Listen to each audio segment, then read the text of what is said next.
with another entrepreneur spotlight. I'm excited. Today we have Emily joining us, Emily Austin with Asulon Collective. So we're going to dig into a little bit of how she got started in her business. I met Emily a couple of weeks ago at a networking event, and she was there offering her service. And I thought it was the coolest thing. I right off the bat, actually, I had been wanting to do this entrepreneur spotlight idea, and I had it kind of brewing. And then I met Emily. I'm like, okay, I'm doing it. So you're actually, Emily, what made me say, I need to do this weekly live, because I thought I loved your business. I love your marketing. And I love like how you started and how you're growing it. So I want to just dig in and first tell everyone, what is Asulon Collective? Well, thank you for having me. I'm really honored to be here and just share part of my story. And yeah, meeting you was really great that day. It's neat because kind of the whole purpose of the business is kind of how we connected and continues to connect me to lots of other people. So, Asulon Collective is a big vision. I'm starting off with a coffee cart right now. So, Asulon means refuge in Greek. And the focus is cultivating connection through craft coffee. So I have a coffee cart that pops up around the Nashville, Tennessee area, services all over town. And when I serve coffee, I have these conversation cards that I give to people that have just like different questions on the back. So they're a fun way just to create an engaging event experience, but really the whole kind of mission behind it is to foster deeper connection with people. And whether you come with a friend that you already know and you maybe learn something new about them, or you're at a networking event meeting new people, that it helps just kind of create peace and ease for those connections. So yeah, I've got the espresso bar, drip coffee, cold brew. So we do, catering around the city. But the whole, I love that you're sorry, I didn't mean to no, interrupt. you're good.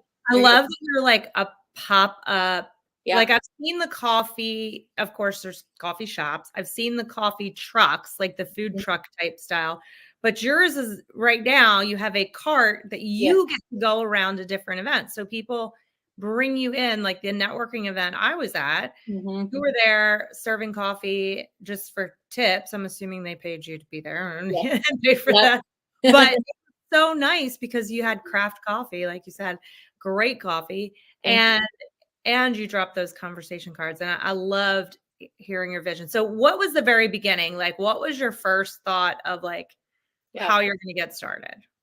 Yeah, so this has been kind of like a 10-year journey for me. Back in college, I was an event management degree and didn't know specifically what I wanted to do. And then before coffee was like kind of a trend, we had this shop that was very community centered. They would pull in food trucks, they'd have local artists or music. And I just found a lot of inspiring just moments, and then also connections happened in coffee shops for me. So I have a lot of pivotal moments that have happened in those spaces.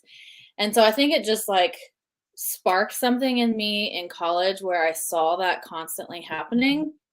And right after college, I was a program director at a nonprofit coffee shop. So I was barista / creating a program. So I got to kind of live the dream, so to speak, and then burned out because it was just a lot of work and a lot happening, and ended up moving to Nashville about 8 years ago.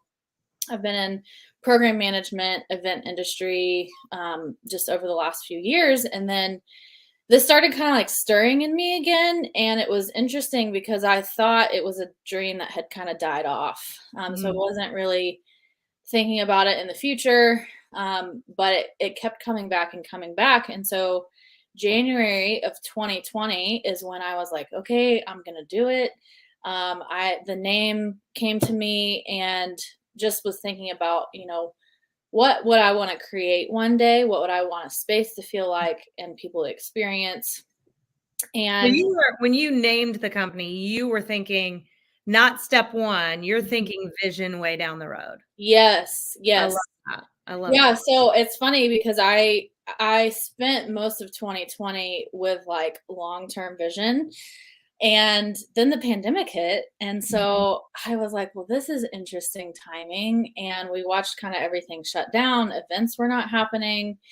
And I lived alone at the time. I'm still single. And so it was a really lonely period Mhm. for lots of people, but also just spending a lot of time in my house. Honestly, it became this kind of space of refuge. Where I just was thinking about, who I feel like I was created to be and what's inside of me and what I want to bring to the world. And so that time kind of fostered a lot of this vision. And then it was like, okay, well, what do I do with that and how to get there? And so I Mhm. started kind of like working backwards in I my love that. brain and I was starting to get back into coffee because I was in it several years ago, but it was not as like specialty craft coffee. And so I spent a lot of time getting back into that side of it because I really care about a quality product as well as Mhm. good, values and mission. And then talk to like small business owners. So I went around town and I would feel either drawn to go into certain places and talk to the owners, or there were some specific coffee shop owners or places around town that I wanted to just kind of pick their brains. Mhm. And then I business planned. So I spent most of 2020 doing that. And I ended up starting off with a blog. So I had a website created and I wrote blogs and just kind of featured different people and talked about kind of like why coffee and vision casting what Asulon means and why I'm setting out to do this. And so I did that for I guess a year or so.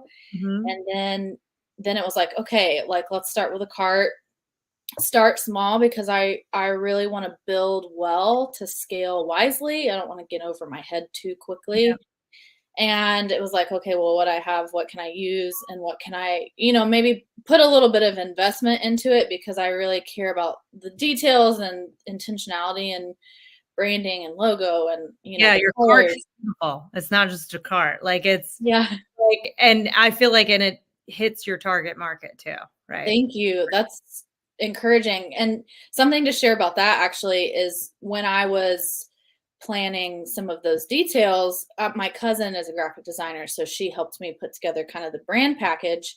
And I was sharing this vision with her, and I was like, I want people to have a sense of like peace and feel, a certain way. So teal, that's why like deep teal is used, just because of the combination of those colors and just some different elements. And I came across somebody, I guess it was probably a couple months ago, and she was commenting and she was like, anytime I see your feed on Instagram or just you around town, I just get this sense of peace. And so it was so like just Confirmed that for yeah, it you. was so wild that like there's so much unseen work that's happened Mm. and things behind the scenes and a lot of again just intentionality that's been put into the business, and the fact that it's being caught and is happening was just like encouraging for the moments where it's really hard. Yeah.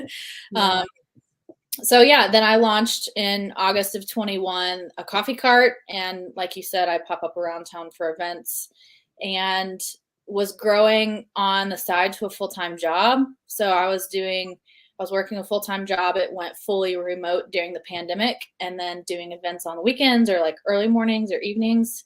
So I spent a year and a half doing that, and it Mm. was well worth it, but also I learned a lot through that, and it was a lot of hard work. So Yeah. it's a little So bit of you had the coffee cart. I do have Mm, questions and things that you yeah. said that I want to dig into, but I want to walk people through this timeline. You had the coffee cart, or you have the coffee cart that you move around, but then your next step is you got one that's a permanent placement coffee cart, correct? And then one It's the move around. details are being worked out, but yes, I believe there will be a permanent residency here Okay. soon, which will be, we're working through details right now, so more to come on that hopefully very soon. And that's really has been a goal for a while. Is like I'd love to have a permanent cart somewhere and then keep one mobile, so that way they can both. I can, build that consistent revenue. I've developed relationships with people that I want to continue to serve, and Mhm. then do the mobile events as well. And then you also talked a little bit about your trip Yes. to Guatemala. Is that right? Yes, I went to Share a little Guatemala bit in of that if you February. don't. Yeah. Yeah, so I came across this, company actually during my research in 2020, reached out to them because I love how they were approaching coffee, very relationally. They're focused on sourcing directly, relationally, transparently, and really just in a way that honors the coffee farmer and the producer and the communities where the coffee comes from. And so I reached out to them just kind of like, hey, this is my dream. This is what I hope to do. Would you like to just connect? And we jumped on a FaceTime. And for about a year and a half, we just kind of stayed in touch, and they kind of followed along my journey. The owner of that company was the first blog feature. So he was able to kind of share some of the story, but it was very much this like, this is what I would love to do in the future. I have no idea how it's going to happen, but I would love to work with you eventually. And I got to the point where I was using a local roaster, but I really wanted to work with this company because of their values.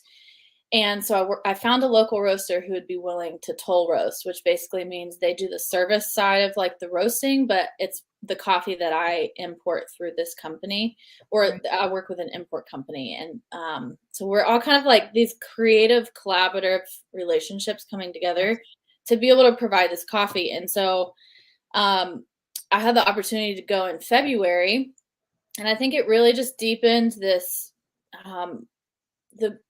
cultivating connection and cultivating connection to build stronger communities. And I want to do that even at the level that coffee is coming from. And so I was able to go with that company and was able to see like the coffee that I'm drinking now, meet the farmers, walk the fields. And for me, it was a lot of full circle moments because I grew up on a farm.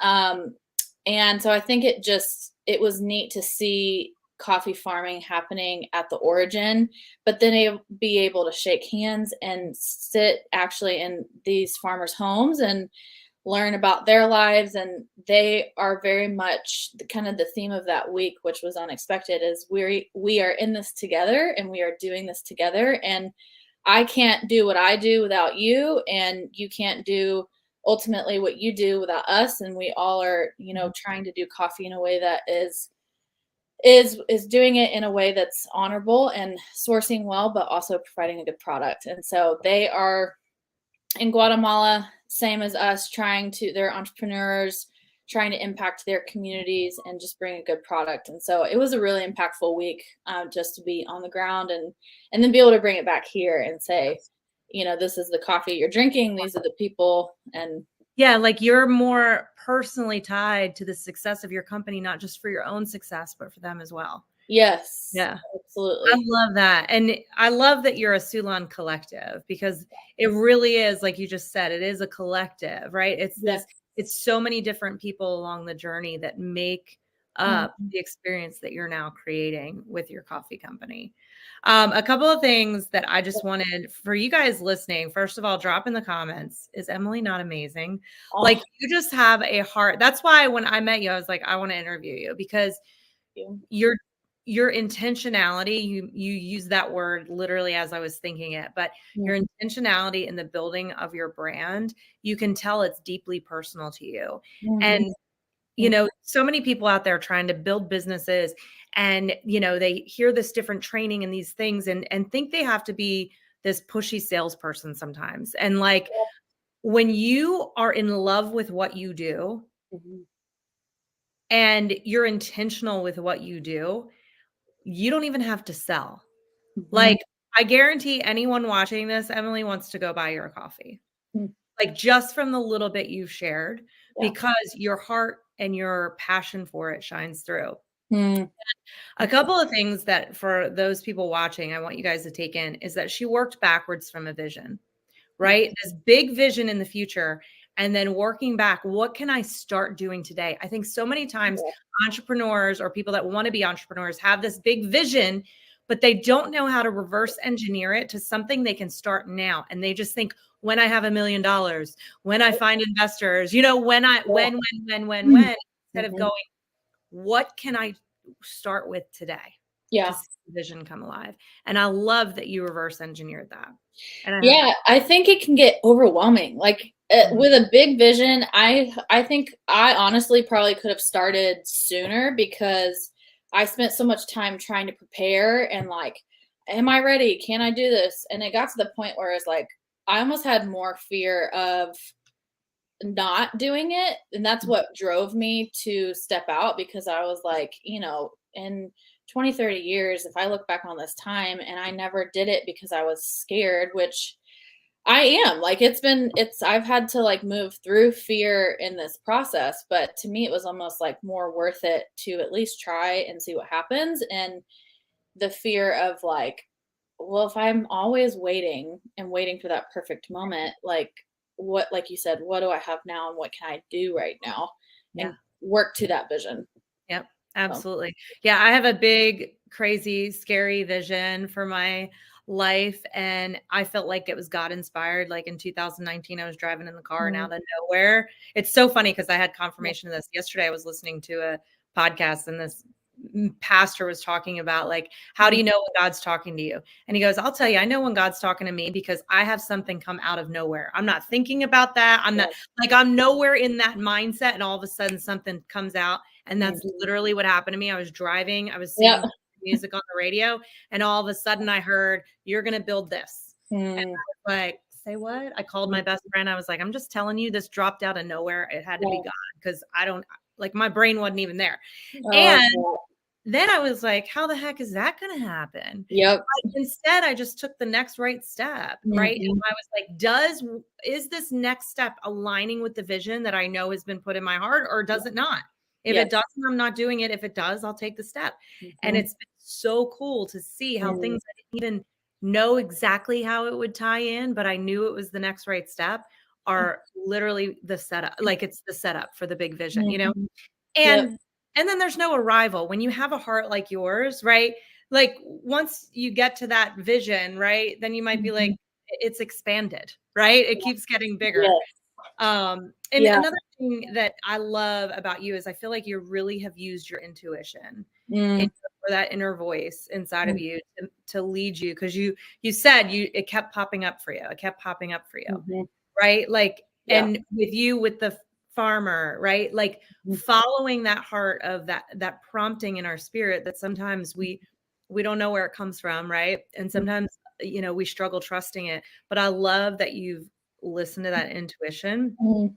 and your attention to detail when it comes to your marketing and understanding your values, Mm, like all of that shines through. And for those of you watching, like think through all of those things, right? What yeah. is the vision? What is the mission? What are your values? There's the three big areas to focus on as you're forming your business. And then you get to make decisions in accordance with the values you've set for your business, right? Yes. So, Emily, I'm Yeah. sure that helps you, right? If somebody comes in and says, "Hey, I want you to sell my coffee," Yeah. and their coffee, is sourced in a way that is not Mm, something that aligns with your values, it's an easy yeah. no. Yeah.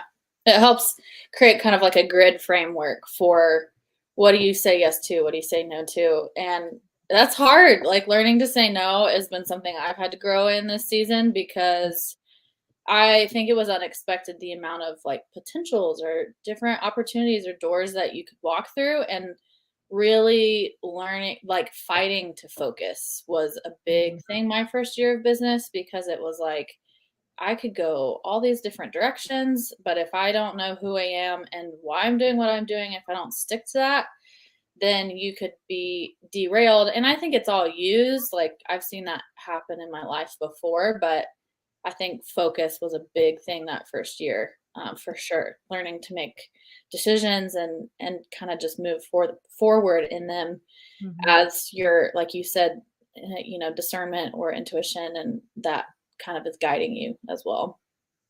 So, a couple more quick things and then we'll wrap this up. But you talked about the hard moments, Mm, right? 'Cause I think most entrepreneurs fail not because of the failure, but because of the quitting, yeah.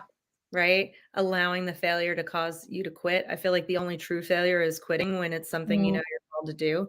And all the failures in between are just stepping stones for learning. yeah. Um, so what are some of those hard moments just for anyone out there that may be going through Like, what are some of those hard moments that came, and what got you through it? Yeah, there's a couple that come to mind. The first was probably like the week before I launched the coffee cart. I was literally in my house, like just like crying and being like, why did I have to do the hard thing? Like, I could have sat in my house and gotten a paycheck and, had a job, but, I really feel compelled to move forward in this. And so I was running into obstacles, like practical obstacles. I had to learn way more about water and plumbing and electrical, like with the equipment and just even getting the coffee cart running. It's a lot of physical labor. So, like the setup and tear down of all of it. I'm not obviously scared of hard work because I think a lot of that was instilled in me when I was younger, but it's still, there's days that I'm exhausted and I'm tired, and there's that element. But then I think mindset could be a big kill if you don't work on those things in the beginning. I found taking the time early on, which this was in 2020 for me, that I really had to wrestle through a lot of the heart and the head stuff. And I found what I thought could be lost time was made up for because I worked through a lot of things. And I think it aided me on my journey. And even recently, gosh, this January, I went into the business full time, which I'm thankful for, but it's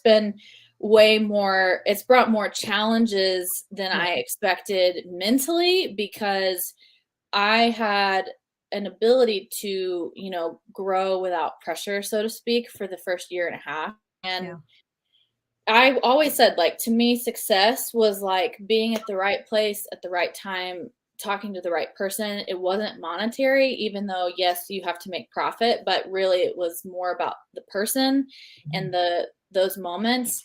And so really trying to stick with that, even in this transition where now it's like, I have got to hit certain markers personally and with the business. And I had some interactions with somebody who really just, it like rocked me to my core, feeling like, oh my gosh, why am I doing this? Feeling inadequate, feeling like I wanted to quit, because it's been a hard, start year and a half. And I think when that can compound and you don't like sit and kind of address it, it can all like surface. And so thankfully, the power of community is when you forget those things for yourself. I had people around me who were reminding me who I was and why I was doing what I was doing, and helped me kind of shake some of it off. And so I think, there's a practical, like I said, those practical challenges and obstacles, but also a lot of the like mental hurdles you have to continue to jump over, and then just remember who you are and really what your why is. And that can fuel you through a lot. Yes. But then having those people who will speak it back into you whenever you're questioning. So I love that. I love that. Such good tips. I hope you guys watching have enjoyed this. So Emily, where can people find you? I know you're very local as far as to the Nashville area for your, for your services. But I know people would love to follow along, even if they aren't in Nashville, and maybe one day your coffee sales will be online. I don't know. Yes, which they are. So I do, you can just go to asuloncollective.com. That's all about like booking the coffee cart. There's also a link to go to the shop where you can buy coffee. We are shipping. Then you can follow us on Instagram or Facebook, Pinterest. It's at Asulon Collective, all over social media.